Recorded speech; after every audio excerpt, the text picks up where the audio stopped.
Hello दोस्तों, good morning, नमस्कार। कैसे हैं आप लोग। फैक्टर्स पे बातचीत हम लोगों की चल रही है। फैक्टर्स को ही आगे कंटिन्यू कर लेते हैं। चलिए, फैक्टर्स में हम लोगों ने क्या क्या चीज़ें देख ली हैं। फैक्टर्स में हम लोगों ने देखा नंबर ऑफ फैक्टर्स, यानी कि गुणजों की जो गुणनखंड होते हैं उन गुणनखंडों की संख्या कितनी होती है, उनमें अभाज्य गुणनखंडों की संख्या कितनी होती है, उनमें सम अभाज्य गुणनखंडों की संख्या कितनी है और विषम गुणनखंडों की संख्या कितनी है। ठीक है, आज इसी बातचीत को और आगे बढ़ाते हैं हम लोग। सम और विषम पे हमने आपको कॉन्सेप्चुअली तो बताया था, लेकिन कोई जुगाड़ नहीं बताया था। अब ये जुगाड़ मेथड की बात कर लेते हैं। ठीक, वैसे तो आप ये देखिए, सबसे पहली बात, जैसे हमने पिछली कुछ क्लास की याद आपको दिला दें, कोई भी नंबर ले लेते हैं। चलिए, जैसे हमने एक नंबर ले लिया, मान लीजिए 48, 48, है ना। अभी 48 के नंबर्स निकालने का, फैक्टर्स निकालने का जो मैनुअल मेथड है वो क्या है, 1 होगा तो 48। बेटा ये जो हम लिखते हैं ये सब लोग समझ रहे हो ना, 1 इंटू 48 48 होना चाहिए। अगर 2 लिखा तो यहाँ 24 लिखिए, क्योंकि 2 इंटू 24 48 होना चाहिए। अगर यहाँ पे 3 लिखा तो यहाँ पर 16 लिखिए, क्योंकि 3 इंटू 16 48 होना चाहिए। कोई बच्चे पूछ रहे थे ये क्या लिख देते हैं सर, आप समझ नहीं आया। प्रोडक्ट 48 होना चाहिए। तो 1 का 48, 2 24, 3 16।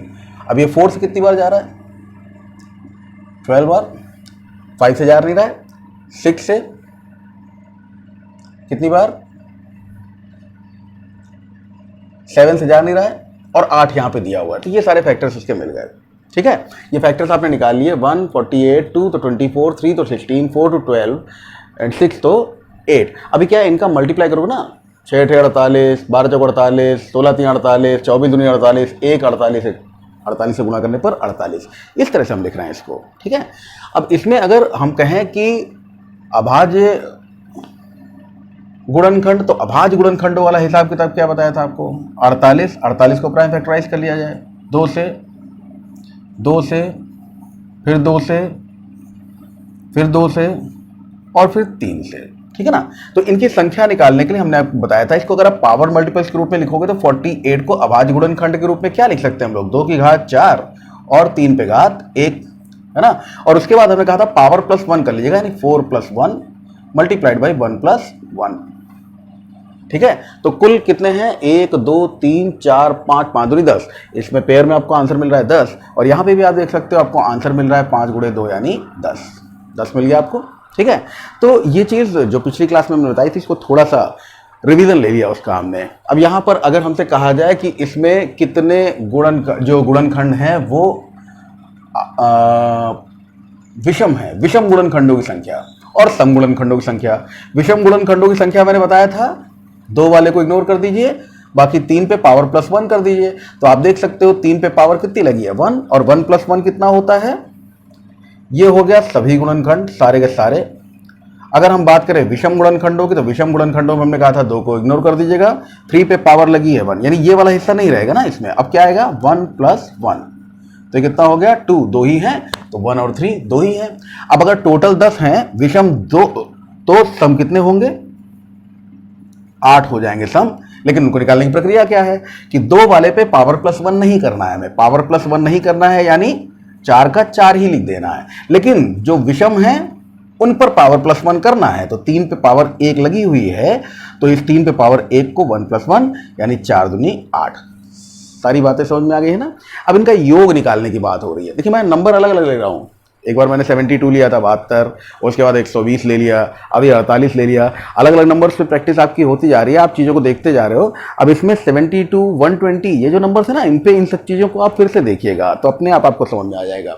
चलिए, यहाँ पर मैं ये बात कर रहा हूँ कि अगर हमसे कहा जाए कि इन सभी गुणनखंडों का योग कितना है, find sum of all these factors. तो इन सभी गुणनखंडों का योग बेटा अगर निकालने की बात की जाए, तो आप देख सकते हो ना कि इसको हम लोग चलो जोड़ लेते हैं। जैसे 48 और 2 हो गया 50, 24 और 6 हो गया 30, ठीक है, 12 और 3 हो गया 15, 16 4 हो गया 20। चलो जोड़ो, तो यहाँ पर ये हो गया 48 और 2 कितना हो गया, 50, 50 और 30 80, 80 और 20, 80 और 20 हो गया 100, 100 और 15 115, 115 और 8 और 1 9, 124। ठीक है, तो इन सबको जोड़ने पर जो मिला वो है 124। ठीक है, अब इसमें फॉर्मूला कैसे आप लोग अप्लाई करते हो, फॉर्मूला क्या अप्लाई करते हो, एक चीज पे गौर करो। यहां पर मामला गुणोत्तर श्रेणी का है भैया। जैसे अगर हम आपसे कहें कि 16 कोई नंबर में ले रहा हूं,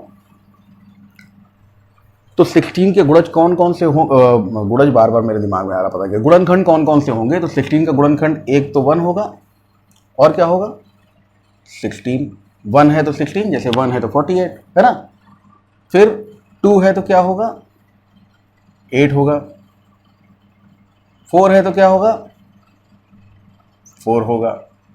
ठीक है, तो 16 1 दा 16, 4 4 दा 16, 8 2 दा 16, सारे समझ में आ गया। अब ये 4 को 2 बार तो लिखेंगे नहीं, एक ही बार 4 लिखा। पहली क्लास में मैंने क्या बताया था, जब मैंने पहली क्लास में आपको बताया था कि 16 क्योंकि एक परफेक्ट स्क्वायर नंबर है, इसलिए इसके नंबर ऑफ फैक्टर्स, गुणनखंडों की संख्या जो होगी वो विषम होगी।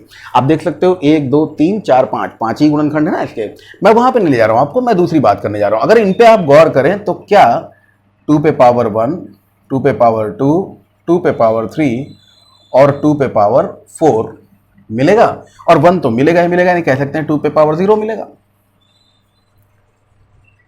सिंपल सी बात है भाई, समझने की कोशिश कीजिएगा कि यहां पर अगर हम किसी भी नंबर के फैक्टर्स ले लें, चलिए कोई और नंबर ले लीजिए, उस पर भी चेक कर लीजिए। जैसे सपोज कीजिए 27 आपने लिया, तो 27 अगर लिया है आपने तो आपको क्या मिलेगा, 1 है तो 27 मिलेगा, 3 है तो 9 मिलेगा, और कुछ हो सकता है, तो 1 3 9 27, 1 3 9 27। अब मैं ये कह रहा हूं कि अगर यहां पे आप देखो तो क्या इसको आप 3 9 और 27 के रूप में 3 टू द पावर 1, 3 का स्क्वायर और 3 का क्यूब, और ये 1 है तो 3 पे पावर 0 नहीं लिख सकते हो। ये आपको किसी भी नंबर का भैया जब आप लोग देखते हो ना कि इस पर्टिकुलर नंबर के फैक्टर्स कौन कौन से होंगे, तो वो गुणोत्तर श्रेणी में होते हैं। फैक्टर्स जो होते हैं किसमें होते हैं, गुणोत्तर श्रेणी में होते हैं। तो गुणोत्तर श्रेणी किस तरह से है, 1 इंटू 3 3 हो गया, फिर 3 इंटू 3, 1 इंटू 3 3 हो गया, 3 इंटू 3 9 हो गया, 9 इंटू 3 27 हो गया। तो आप देख सकते हो। तो इसी तरह का हिसाब किताब अगर जोड़ जोड़ के हम लोग आंसर निकालना चाहें तो एक शॉर्टकट वहां से बन जाता है ना, उसी शॉर्टकट पे बातचीत कर लेते हैं। जैसे यहां पर अगर हमको ये पूरा योग निकालना था, तो इस पूरे योग को निकालने के लिए हम क्या कर सकते हैं, देखिए इस पूरे योग के हिसाब से हम यहां पर ले सकते हैं एक चीज, और वो चीज ये है कि हम इस पूरे सिनेरियो को ऐसे लिख के जोड़ दें वो तो सही है, लेकिन अगर 48 के प्राइम फैक्टराइजेशंस में हमको ये जो चीज मिली है, इसमें हम ये देख सकते हैं ना कि 2 पे पावर 4 है और 3 पे पावर 1 है। तो 2 पे पावर 4 को आप 0 से कंटिन्यू करके, बिगिनिंग फ्रॉम 0, तो 2 to the power 0 plus 1 plus 2 plus 3 plus 4 ऐसे कर लीजिएगा। ठीक है, और इसको मल्टीप्लाई कर लीजिएगा 3 पे पावर 0 प्लस 3 पे पावर 1 से। अब गौर करिए जरा क्या मिलेगा हमको। देखिए किसी भी नंबर पर बेस चाहे कुछ भी हो, कितना भी बड़ा हो, पावर अगर 0 लगी हुई होती है तो इसका मतलब 1 ही होता है। ये 2 है, ये 4, ये 8 और ये 16 मिल गया भाई। और इधर क्या मिला, इनटू मल्टीप्लाइड बाय, किसी भी नंबर पे पावर अगर 0 है तो इसका मतलब होता है 1, और 3 पे पावर 1 का मतलब कितना हो गया, 3 ही हो गया। कुल मिलाकर जो बात बनी है उसको देखिए क्या है, 16 4 20, 8 2 10 यानी 30 और 1 31, 31 इंटू 3 प्लस 1 यानी 4, तो 4 एकम 4 और 4 त्याई 12, 124। ये वही बात है जो यहां पे है। ठीक है, तो ये क्या हुआ, ये जो हमने तरीका देखा है ये है सम ऑफ ऑल द फैक्टर्स, यानी सभी गुणनखंडों का योग। सभी गुणनखंडों का योग है ये। जितने भी गुणनखंड होते हैं ना, सभी गुणनखंडों का योग है। अब इनमें सभी गुणनखंडों के अलावा इस चीज को भाई सभी लोग ध्यान रखिएगा, ये मेरी पुरानी बात है, इसको मैं हटा देता हूं। अच्छा, इसमें एक चीज गौर करिएगा, जैसे हम लोगों का ना विषम गुणनखंडों का संख्या 2 है, सम गुणनखंडों की संख्या 8 है, तो सभी गुणनखंडों की संख्या 10 है, 8 2 10। उसी तरह से योग में भी तो होगा ना। अब हम सम और विषम निकालते हैं, तो ये 124 आया, सारे के सारे जितने भी थे टोटल जितने भी। अब इस पे ही अगर हम लोग बात करें कि विषम गुणनखंड, तो विषम गुणनखंडों की संख्या निकालने के लिए भाई क्या करते थे आप, जो भी 2 वाला नंबर होता था उसको हम लोग इग्नोर कर देते थे। यहाँ पे भी हम लोग 3 वाला नंबर जो होगा उसको 2 वाला नंबर जो होगा उसको इग्नोर कर देंगे। 3 वाला, 5 वाला, 7 वाला या ऐसे ही ऑड वाले जितने भी नंबर्स होंगे केवल उनको लेके कंटिन्यू करेंगे। गौर से समझिएगा, जैसे इस पे अगर हम लोग बातचीत कर रहे हैं ना, तो इसकी बातचीत क्या कह रही है आप देखिए क्या है, इसको इग्नोर कर दीजिए, गायब कर दीजिए। 3 पे पावर 1 है तो आप कैसे लिखोगे, 3 पे पावर 0 प्लस 3 पे पावर 1, सही है। और किसी भी नंबर पे पावर 0 बेटा 1 होती है, और पावर 1 क्या होती है, तो पावर 1 कर दोगे तो वही नंबर होता है, तो 3 और 1 4, यानी विषम गुणनखंडों का योग कितना हुआ, 4 आया। ये हम लोग योग निकाल रहे भाई। तो विषम गुणनखंडों का योग यहाँ देखो 1 और 3 दो ही विषम गुणनखंड थे, और 1 और 3 कितना हो गया, 4। अब आप लोग अपने आप समझदार हो भाई, इस चीज को समझो कि 31 × 4 करने पर 124 मिला था, इसमें से विषम है 4, तो समझ गए होगे कि सम का जो योग आना चाहिए वो 120 आना चाहिए ना। और हम अपना तरीका लगा कर देखते हैं, उसके बाद समझते हैं कि ये बात कहाँ तक सही आ रही है, क्योंकि हम लोगों को कंफर्म हो चुका है। आंसर हमने पूरा मैनुअली जोड़ के 124, पहले मैंने जोड़ा था गलत आ गया था, अभी जोड़ा कितना आया, 124 आया, विषम जोड़ा 4 आया, सम जोड़ा 120 आया। ये पता नहीं है, अब देखते हैं 120 आएगा कि नहीं आएगा, कैसे, इसमें करना क्या होता है, हमें किस बात पे ध्यान देना होता है। सम गुणनखंडों में जैसे हमने आपको बताया, सम गुणनखंडों की संख्या निकालने के लिए जो हम लोग पावर प्लस वन करते हैं, उस प्रक्रिया में सम संख्या निकालने के +1 है ये नहीं करना है, ठीक है। उसी तरह से यहां पर सम संख्या निकालने में जो 2 की पावर 0 है इसको इग्नोर करना है, 2 की पावर 0 को इग्नोर कर दीजिएगा, ठीक है। तो 2 की पावर 0 को जैसे ही आप इग्नोर करेंगे वैसे ही आपको समझ में आ जाएगा। 2 की पावर 0 को इग्नोर कर दीजिए, you just to ignore 2 to the power 0। इसको इग्नोर करके क्या होगा, 2 की पावर 0 अगर आपने इग्नोर कर दिया तो बचे कौन कौन से, ये बचे ना, चलिए इनको जोड़ते हैं। कौन कौन से, सम गुणनखंड निकालने के लिए 2 बचा, 4 बचा, मैं लिख दूं क्या इसको, लगातार लिख देता हूं, है ना भाई। तो यहां पे हमको क्या लिखना है, 2 की पावर 4 और 3 की पावर 1 देखते हुए, जो गुणनखंड है वो तो आप कर ही लोगे 48 के, तो 2 की पावर 4 और 3 की पावर 1 देखते हुए आप क्या करोगे, सम गुणनखंडों की संख्या निकालनी है आपको, 2 की पावर 1 प्लस 2 की पावर 2 प्लस 2 की पावर 3 प्लस 2 की पावर 4, इतना करना है। इसमें हमने क्या नहीं लिया, 2 की पावर 0 नहीं लिया, इनटू, अब 3 पे पावर 0 लेंगे भाई, विषम वाला लेंगे, और 3 पे पावर 1। क्यों नहीं ले रहे हैं 2 की पावर 0, क्योंकि 2 की पावर 0 का मतलब हुआ 1, और सम गुणनखंडों में अगर 1 ले लिया तो 1 × 1 विषम हो जाएगा, इसलिए, ठीक है। तो उसको हमने इग्नोर कर दिया, इग्नोर करते ही हमारा जो विषम वाला खेल है पूरी तरह से खत्म हो गया, अब केवल सम संख्या है। आपको मालूम है किसी भी 2 या 2 की किसी भी पावर को हम किसी भी नंबर से मल्टीप्लाई करें, वो नंबर इवन हो, ऑड हो, प्राइम हो, कंपोजिट हो, हमको जो रिजल्ट मिलेगा वो एक इवन नंबर ही मिलेगा, ठीक है। इस इवन नंबर को ध्यान रखते हुए आप आगे बढ़े। यहां पर कितना मिल गया, 2 + 4 + 8 + 16 इनटू, ये मिल गया हमको, ये प्लस है भाई, 1 +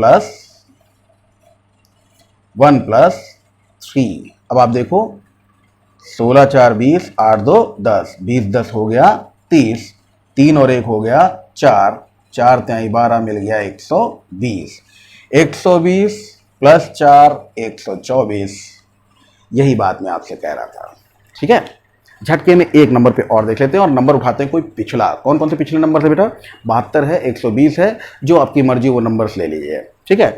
मैं ऐसा करता हूँ 120 लेके चलते हैं।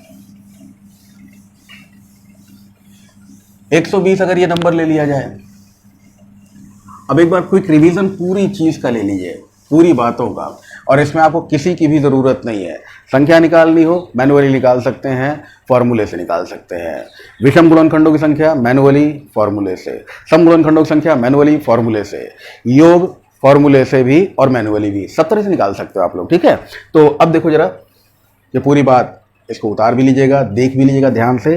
कहीं पर भी अगर कोई प्रॉब्लम हो रही है ना, एक बार रिपीट करके पिछले वीडियो अगर शुरू से आप देखोगे ना, तो ये जो फैक्टर्स और मल्टीपल्स हैं बहुत इंपॉर्टेंट है एलसीएफ और एलसीएम के लिए। उसमें से फैक्टर्स तो सीधे सीधे क्वेश्चंस पूछे जाते हैं, मल्टीपल्स पे नहीं पूछता क्योंकि वो अनंत तक जाते हैं। अब यहाँ पर देखिए जरा, कौन सा लूँ नंबर, 120 या 72, 120 ले रहा हूँ। चलिए 120 अगर लिया आपने, तो इसके फैक्टर्स निकालने का जो हमने मैनुअल मेथड देखा है, तो 1 × 120 ये होता है 120, 2 × 60 ये होता है 120, 3 × 40 ये होता है 120, 4 × 30 ये होता है 120, ठीक है। 5 इंटू 24 ये होता है 120, 6 इंटू 20 ये होता है 120, और 7 नहीं 8 इंटू 15 ये होता है 120, अब 9 नहीं 10, 10 इंटू 12 ये होता है 120। ठीक है, तो ये सारे नंबर्स हमने आपके सामने में रख दिए। अब अगर इनके जो गुणनखंड है उनकी संख्या, गुणनखंड जैसे बोलो मुंह में आवाज आ जाता है, आवाज गुणनखंडों से असल में बहुत फेमिलियर हैं, गुणनखंडों से हम लोग उतने ज़्यादा फेमिलियर नहीं है, यही प्रॉब्लम होती है। तो यहाँ पर देखिए क्या है, गुणनखंडों की संख्या 1 2 3 4 5 6 7 8 8 दूनी 16। ठीक है, अब इस पे अगर हम लोगों ने फॉर्मूला अप्लाई किया होता तो क्या किया होता, 120 को फैक्टराइज किया होता, 60 मिला, 30 मिला, 15 मिला, 3 से जाएगा और 5, यानी इसके प्राइम फैक्टराइजेशन के रूप पे हम क्या लिख सकते हैं, 2 की घात 3 to the power 3, 3 to the power 1 and 5 to the power 1। ठीक है, अब प्रिसाइसली हमको करना क्या है, यहाँ पर करना है power plus 1 power plus 1 power plus 1। वो जो गुणनखंडों का योग, गुणनखंडों की संख्या, योग नहीं संख्या निकालने के लिए क्या करोगे, संख्या निकालने के लिए power plus 1 multiplied by power plus 1 multiplied by power plus 1। ठीक है, और ये आप देख सकते हो 4 दूनी 8 दूनी 16 आ गया। अब हम बात करते हैं योग की। योग अगर निकालो तो इसको मैन्युअली भी निकाल सकते हो ना, 1 प्लस 2 प्लस 3 प्लस 4 प्लस 5 ऐसे प्लस करते चले जाओ सब कुछ। ठीक है, क्योंकि मैथ अच्छी है, 120 160 180 180 और 40 220 220 और 30 250 250 और 24 ऐसे जोड़ते चले जाओ, है ना, 200। इस तरह से अगर आप जोड़ते चले जाओगे तो भी जो आंसर मिलेगा वही आंसर आपको इस तरह से भी मिलेगा, जो तरीका अभी अभी हम लोगों ने डिस्कस किया। चलिए देखते हैं, यहाँ पे 2 टू पावर 3 है, 2 टू पावर 3 में क्या कर दिया आपने, रिवीजन के तौर पे हमने लिख दिया था, अब इसका सम निकालिए। तो आप क्या करोगे, 0 प्लस 1 प्लस 2 प्लस 3 तक आ रहा है, 3 तक ले जाएंगे, लेकिन 0 से शुरू करके। अगर सभी गुणनखंडों का योग चाहिए, अगर सभी गुणनखंडों का योग चाहिए तो सभी गुणनखंडों का, ये सभी लिखा है भाई, अगर विजिबल ना हो तो सभी गुणनखंडों का योग चाहिए 2 to power 0 plus 2 to power 1 plus 2 to power 2 plus 2 to power 3 into 3 पे भैया पावर 1 लगी हुई है, तो इसका मतलब आप क्या करोगे, 3 पे पावर 1 लगा है इसलिए हम कहेंगे 3 की पावर 0 प्लस 3 पे पावर 1।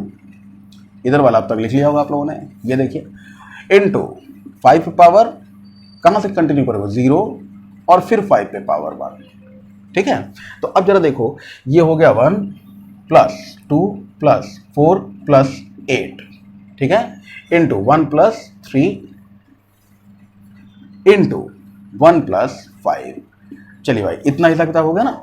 अब देखिए जरा, यहां पर हमको मिल गया 8 2 10 4 और 1 5 यानी 15 इंटू 4 इंटू 6, 8 4 12 तो 14 और 1 15। यहाँ पर वैल्यू हमको कितनी मिल गई, 15 मिल गई।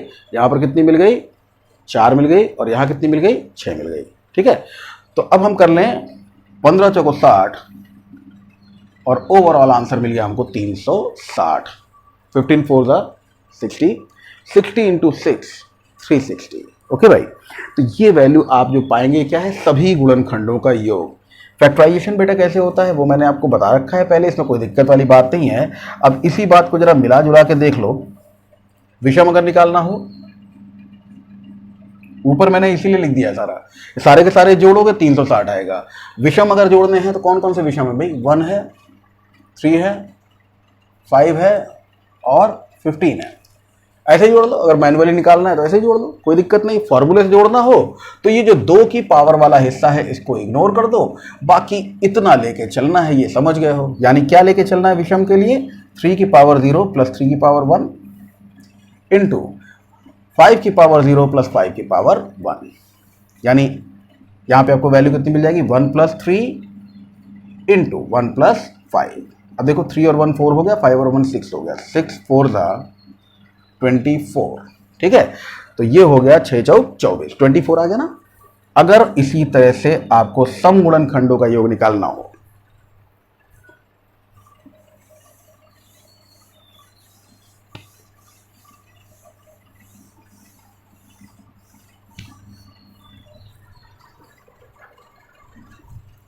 ये वैल्यू आप देख रहे हो, विषम हो गया सम, तो 24, अच्छा हाँ, वो जो चीज़ हमने बताई थी उसमें क्या बताया था, 360 टोटल है जिसमें से 24 जो है विषम है। टोटल अगर 360 है, विषम 24 हैं, इसका मतलब जो बाकी बचे हुए हैं यानी सम, ये सम कितने होंगे, ये सम कितने होंगे, 360 में से 24 आप घटा के देख लेना, जो 336 आपका आंसर आ रहा है, भाई आपका आंसर होना चाहिए 336। खैर हम नहीं जानते, आगे देखिए यहाँ पे क्या है, ये वाला टर्म सभी में जैसे हम लोग 2 की पावर 0 लगाते हैं, इसको हमें नहीं करना है, इग्नोर कर देना, इतना ज़्यादा कर दिया ताकि याद रहे आपको, ठीक। ये वाला हटा दीजिएगा, बाकी सब जैसे चल रहा है वैसे ही रहेगा। तो 2 के क्यूब को हमें लेना कहाँ से, पावर 1, पावर 2 और पावर 3 से, इंटू 3 पे पावर 1 बिल्कुल वैसे ही 0 और फिर 1, और 5 पे पावर 1 लगा बिल्कुल वैसे ही 0 और फिर 1। ये 336 लिखा था भाई, ध्यान रखिएगा, आएगा कि नहीं आएगा देख लेते हैं। तो यहाँ पे वैल्यू मिली 2 + 4 + 8, ओके। ये हुआ 1 + 3 और ये हो गया 1 + 5। चलिए जोड़ी भाई, 8 2 10 4 14 हो गया, 14 इंटू 4 इंटू 6, यानी हमको ओवरऑल जो मिल रहा है वो क्या है, 14 इंटू 24। द आंसर इज, देखिए ठीक है, 14 चौको 56, 5 ले लीजिए, 14 दूनी 28 और 5 33, 336। ये वैल्यू अगर इस वाली में जोड़ी जाए तो ये वाला योग मिल जाएगा। तो बेटा मल्टीपल्स में, सॉरी फैक्टर्स में जो चीज़ें आप लोगों ने देखी हैं, वो फैक्टर्स में मिलने वाली चीज़ें कौन कौन सी है। फैक्टर्स में मिलने वाली चीज़ें या तो हो सकती हैं कि भाई सभी गुणनखंडों की संख्या क्या है, find number of all the factors बता दिया मैंने, pair of all the factors बता दिया मैंने, सम ऑफ ऑल द फैक्टर्स बता दिया मैंने। उसके बाद आपसे क्या पूछ सकता है, सम गुणनखंडों की संख्या, विषम गुणनखंडों की संख्या, यानी नंबर ऑफ इवन फैक्टर्स और नंबर ऑफ ऑड फैक्टर्स, वो भी बता दिया। Sum of even factors, sum of odd factors, वो भी बता दिया। अब आप लोग खुद सोचो कि और क्या पूछ सकता है आपसे एग्जामिनर, पहली बात। दूसरी बात ये जान लो कि कोई भी नंबर आप उठा लोगे ना, जितनी बातें बेटा फैक्टर्स और मल्टीपल्स में हो सकती हैं सब आपके पास है, कुछ बचा नहीं, कुछ छूटा नहीं। तो इसमें जितना भी कुछ है वो सारी चीज़ें आप लोग देख सकते हैं। आज के लिए इतना ही रखते हैं सेशन में। Thank you.